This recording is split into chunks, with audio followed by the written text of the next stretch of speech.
so I can make sure, yay, so I can repost the replay. All right, so today we're going to talk about expanding your capacity. So what does that mean?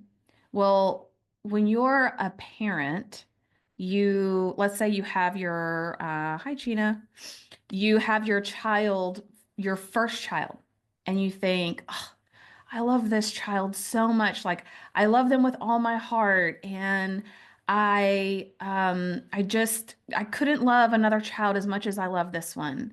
And I even remember being pregnant with my second child and thinking like, oh, poor kid. I'm not going to be able to love him as much as I love the first one. And then what happens? We have our second kid, and do you love the first one any less? No. Do you just stop loving the first child? No.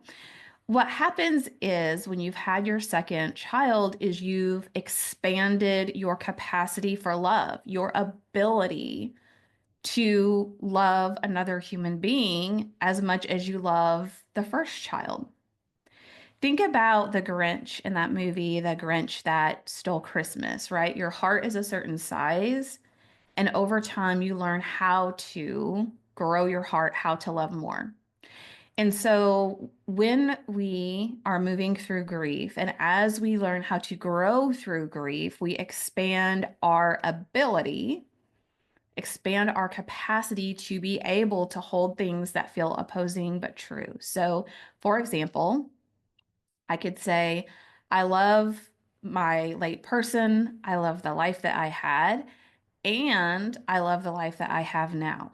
Doesn't diminish the love that I had for my life in the past, and it doesn't mean anything about my life now versus the life I had in the past. Like they both feel equally true that I equally love both parts of my life. And so, as I was sharing this in the presentation yesterday, I realized that it's been a while since I've taught this concept or since I've really talked about it. And I thought this would be a great time to talk about three simple steps in how you can grow your capacity. When you're early on in grief, you don't have the capacity for much else, right? Like grief is very overwhelming, it's very consuming. We turn inward. Everything just feels big and overwhelming. And like that's all we can focus on because our entire world has been turned upside down. We don't have the capacity for much joy, for much excitement, for being able to do anything else. So today I just want to share with you three simple steps for how you can expand your capacity to be able to love your life, to be able to love another person if that's what you choose, to be able to welcome new relationships into your life, whether it's friendships, family members you haven't talked to in a while, or just new people that you might meet. So, the first step in expanding your capacity is that you get to decide. Now, you might think, as many widows do, that this is one of those things that just has to come with time, that time's going to be the answer, time's going to be the solution, and you just haven't given it enough time yet. But one thing that I love that I've learned from the Grief Recovery Institute is that the key to recovery and grief is not time, but it's action. So let me share with you a story. Hi, Judy. A story about a widow that I hosted on the podcast named Sobia. So, Sobia was a young widow. She had two kids when her husband died, who were ages 5 and 8. And she believed the myth that many widows do, which is time heals all wounds. And she believed that she just needed to be strong. She just needed to go through the motions to get through the day, and that at some point she would just start to feel better. That over time she would just feel better. And that's what she would tell her kids like, hey, I just need to get through today, but there will be a time when I'm going to start to feel better. So that's exactly what she did for 3 years. After 3 years, COVID happened and she found herself at home much more often and much more frequently with her kids. And they started to have more real and honest conversations. And what she learned from her kids was that while they were so proud of her resiliency and her strength, and they were just blown away by that, they felt incredibly isolated and alone, just really disconnected from her as a parent. And that was devastating to her. As she began to really think about where she was in life and how she was feeling, she even shared that 3 years later, after her husband had died, that she felt worse than she did at the time that he had died. So not only did she not feel better 3 years later, but she actually felt worse. So she decided to make a change and she decided to start through um, meditation, through reflective journaling, through having true connecting conversations with her kids. That became a very cathartic and healing process for her where she was able to start healing her heart. Several months later, Sobia is now a grief coach. She helps other people through grief, and she has a great close relationship with her kids. But the point is that while time is an ingredient in the recipe to grief recovery and to healing, time on its own isn't the only, it isn't the full recipe. Like it's not the only thing. You have to decide that you are going to make a change and that you are going to take action, which perfectly feeds into our second step. Oh, Patty, thank you for letting me know. No sound. Hi. Hi. No sound on YouTube. I don't know why the sound is not working. All right, YouTubers. Hi, Anthony. Anthony likes to join my lives on Instagram. Hi, Anthony. I'm just fixing a technical issue for the YouTube community. If you're not on Instagram, my son said, let me know if you need any help. Thank you. I don't know. I don't know. I've got the right microphone connected and I think everyone else can hear me, so I'm not sure what's happening.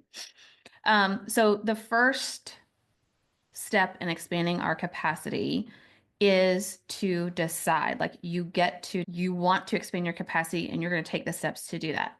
The second step of our three steps is that you have to take action. So I love sharing Sue's story. Sue's been in the Brave Widow community for over 2 years now. And when I first met Sue, she absolutely hated being called a widow. And I totally understood that because when I was first widowed, I hated that too. And to me, because I didn't really know any widows, a widow was like somebody who was 90 years old and a cat lady and just sad. Like it was just something that was sad and not something that I wanted to be associated with at all. But over time, I learned that widows are some of the most generous, resilient, and brave people that I had ever met. And so over time and working with Sue, she began to try new things. She began to go to new places on her own, places that she'd never been before, to feel worried or afraid or anxious and do it anyway. And I'm so happy to share that now we highlighted Sue's story again on the podcast this week in honor of Valentine's Day. But I'm honored to share that now Sue has authored one book and co-authored two books in the past 2 years that have all hit various best-selling categories on Amazon, which is super exciting. I think another really beautiful thing about Sue's story is that her husband, John, died on Valentine's Day. And for most people, for that to happen, when something like that happens, that day is ruined for you. Like Valentine's Day is now forever ruined because that's the day that your spouse died. But for Sue, this is where she has expanded her capacity and she's able to hold these two things that are true at once, right? Which is one, yes, It's sad, and she misses her husband and she loves him so much. And she loves Valentine's Day because it's all about love and it's all about hearts and it's all about the things that remind her of her husband, John. And I just think that's such a beautiful illustration of how we can expand our capacity and how we can grow through grief so that things aren't always sad and negative, and those are the only things that we focus on. Okay, the third step that we have in expanding our capacity is connection. I read a statistic that widows lose 75% of their social circle within the first year. And just anecdotally, talking to people, um, I would say it's more like 90 to 95% of their social circle in the first year. We lose a lot of people in our social circle. And there are a lot of reasons why that happens, and I don't have time to get into all of that today. But the reality is that that does happen. That's just a sad reality of widowhood. And so, um, what we must do to grow through grief and to expand our capacity for including more people, for building up our social circle, is to start making new connections. So, there are four things I teach widows to do in building up this area of connection and rebuilding up the social circle. Okay, so number one is to think about and evaluate current friends and family that you've known, their existing relationships, of ones that you want to reignite or ones that you want to nurture and to strengthen. Okay. The second group of people is that you need to find a strong community of widows or other grievers. So having a community of people who understand in their own way what you've gone through. And the reason for that is because we want a community of people where we can talk and we can share what we've experienced without having to explain the impact, without having to really explain what it has done to us, how it has affected us. Like when you talk to another widow, they just get it. Okay. The third type of people that we want to build a connection with is new friends and new connections. So these are people that are not comparing you to the past. They're not looking for you to go back to normal. Thank you, Shamar. She said, "You are amazing. I appreciate it." These people aren't looking for you to go back to the way that you used to be. All they know is you and who you are and how you are now, and they're just accepting of you just the way you are. You're not broken. There's nothing wrong with you. And these people just fully embrace you as you are. And then the fourth category of people are people who have similar interests, values, and goals. So these are people who may be on a similar path as you. Maybe it's people in your pickleball team. Maybe it's people at church. Maybe it's people who are in your line dancing group. Whatever it is, people who have shared interest, values, and goals. And if you will build up connection and community with people from each of those categories, you're going to have a much stronger sense of connection and a reduced sense of loneliness and what I felt, which was just crushing isolation. Like I was just incredibly lonely and incredibly crushed. So I know I've covered a lot and it's only been 20 minutes, but when I think about how do we grow through grief, how do we expand our ability to hold these two things together to be equally true? Like how is it possible that we can love the life that we had and we can also love the life that we have?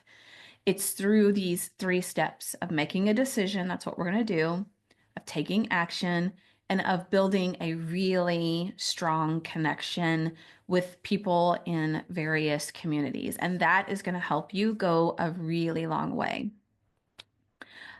This is something that I coach widows on frequently, whether or not I coach in those exact steps. But these are things we cover in the membership community. These are things that we cover in the Love After Loss Mastermind, and then also in the Brave Widow Academy that's launching later this spring. So if this is something that you would love to learn more about, or something you have questions about, just send me a DM, leave me a comment, send me an email, whatever is the easiest way, and I will be happy to help you determine how to, like, what next step that you should take in order to be able to expand your capacity. It sounds like this may take a lot of time. Well, here's the thing.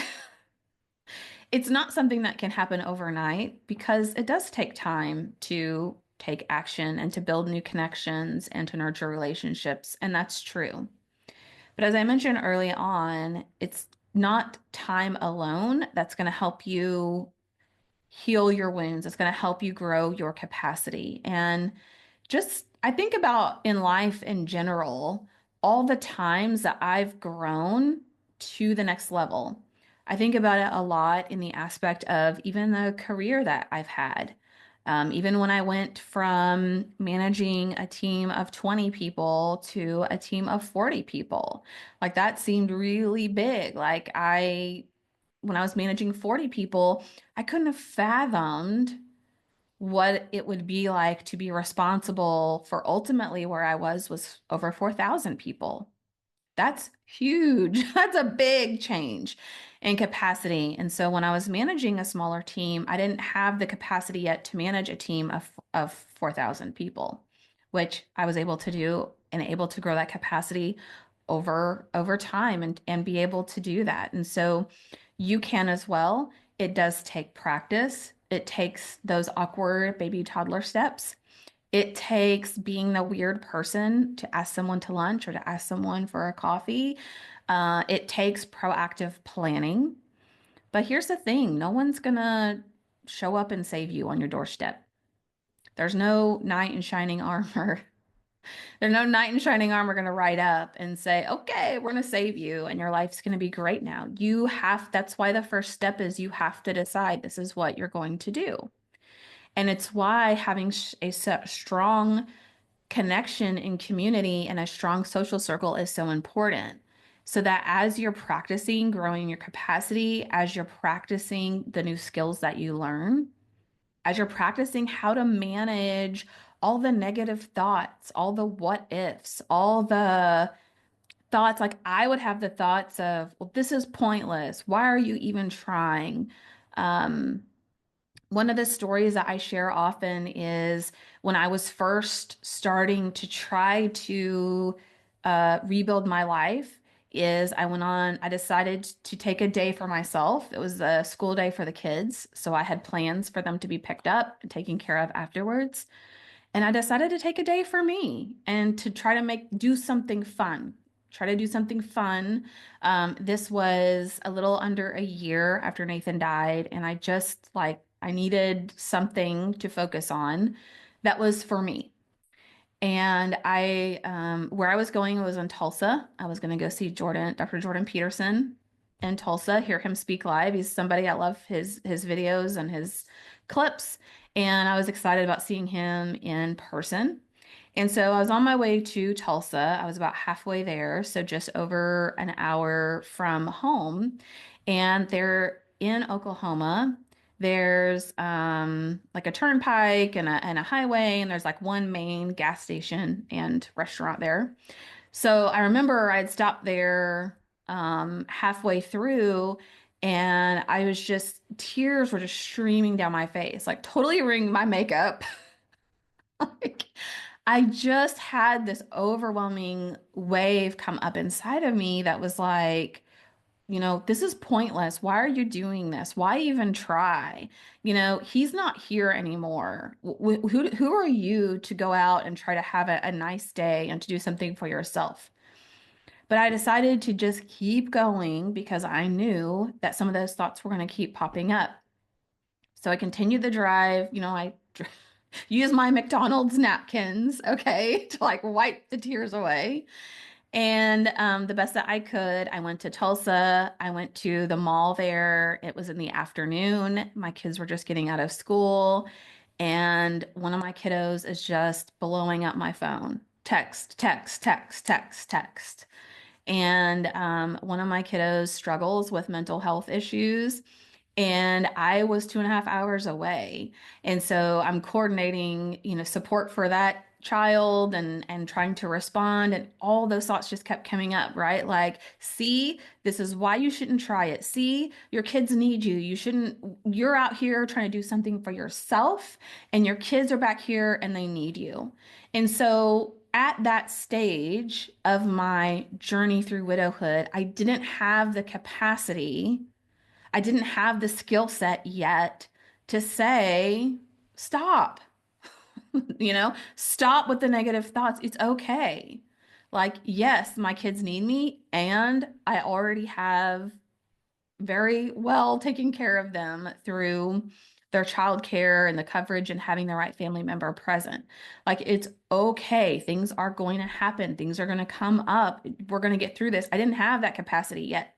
So I was like a little toddler stumbling around trying to figure it all out and trying to figure out like what's normal and should I feel guilty and should I, go back, turn around and go back home and just give up on Jordan Peterson and all of the things. And then there was dinner with a friend out there that I went to solo. And then I went to the show, and it was in, I think, February of that year. And so it was cold, and I had to stand outside in the line, and I was all by myself, and I didn't know anyone. And it was this really big convention center, and it was just all the awkwardness and the weirdness, and me trying to normalize doing things like that for myself. All of that was practice. All of that was me intentionally stretching my capacity and my ability to grow to the next level and to be able to hold all of the emotions, all of the feelings, the sadness, the joy, the excitement, the wonder, the curiosity, the heartbreak of a child that's struggling, the being able to hold all of those really big emotions at the same time. I had to grow my ability to do that.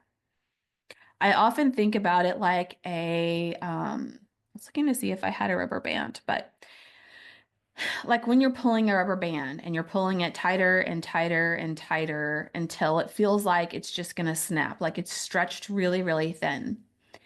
And I've noticed over the course of my life when I am trying to grow to another level, I probably noticed this trend earlier on when I was growing in leadership because I grew quickly in leadership, right?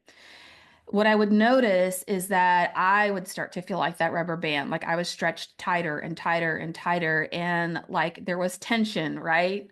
And there was going to be a moment, there was one more thing I was going to break. I was not going to be able to continue life this way. Like it was not possible. And what I would notice is if I would just push through a little bit more, if I would stay the course, if I would meet that challenge head on and say, I'm going to do this, this is not going to break me, I'm going to do this, all of a sudden, it was like the sense of relief. Like it wouldn't take much longer past the point where I thought I cannot do this anymore. I think there's something inside of us that happens when we come across those circumstances in life and we're at a crossroads and we have to make a decision whether we're going to continue on or we're going to give up. And if we will continue on the other side, we find relief, we find peace. We find that now we can handle a lot more than we could handle in the past. Me today, I can hold lots of big emotions. I can hold space for other people's emotions, and I do it every day. When I'm on coaching call day and I have calls back to back to back to back, and I'm getting teary-eyed hearing someone's story, or I'm sitting in it with them, or I am helping them try new things for the first time and honoring their pain and their frustration and their struggle and those things. Like, not only now can I hold big emotions for myself, but I can hold them for other people. But it didn't happen overnight. But it also didn't take me 30 years either, right? So these are things that we can very much learn how to do, like growing our capacity and growing our ability to hold big emotions that both are true but feel very conflicting. A lot of times, if you followed me for very long, I call it embracing the and, right? We can feel sadness for missing our person, and we can still feel excited about something that's coming up in the future. Just because I'm excited about something coming up in the future doesn't mean I just forgot about my person. And for a lot of people, until they've expanded their capacity, they tend to think it's one or the other. Until you have that second child, if you only have that first child, you don't think you can love a second child as much as you love the first, or you have a really hard time wrapping your mind around it. Like, what would that be like? Like that just seems weird. Like, surely I would love one more than the other. But once you experience it, it's like your eyes are open. You're like, oh, now I see. I see how I could love my second one as much as the first, and my third, and my fourth in my case. But now that I've gotten well versed at expanding my capacity, it gets easier to do that over time and to continue to grow. There are still things that I have to expand my capacity and I have to grow through, and I have to recognize that I'm at a crossroads here and I have to decide, am I going to quit this progress or am I going to keep going forward? I would have, for example, there would be periods of time with Brave Widow when I was first publishing podcasts, and there was like two people listening. And especially then when I was just learning what I was doing, I was trying to figure it out. It took me forever. I was awkward and weird. I didn't know what I was doing. It would take me hours to publish one podcast episode, and I would be so nervous because I'm a perfectionist and I want it to be great. And then I would hit publish and just like wait, wait for the millions of views. And it would be crickets. There would be times I would host training and no one would show up. There are times I host lives and people don't show up. So there are times that you get to decide that feels so defeating. And I remember even working with one of my coaches for months, and she would say, success is inevitable. Just keep showing up, keep showing up. And I'm like, I've been showing up for months and months and months, and I'm just not making any progress. But had I done that, had I given up during that time, I wouldn't be working with the 20-ish new widows that I coach now that I wasn't coaching at the time. I wouldn't be hosting a community full of amazing people. I wouldn't be hosting grief recovery classes, this 8-week series that we're doing with 9 people. Like, I wouldn't have met any of them if I had given up at the time when it felt like that was my only option. But I decided to embrace the pain. I decided to embrace the challenge and that it would be hard, and with the belief that it's going to get better, that I will see success on the other side. And now I just have the ability to hold all of those emotions and those experiences. All right. Well, thank you guys. I want to thank you guys so much for joining me today and for talking through how you can expand your capacity to move from grief to growth. I am going to be posting a replay. So if you didn't catch it all, or if you're having audio issues for some reason, my poor YouTube peeps are having audio issues, then watch for the replay. I will get that out soon. Bye bye.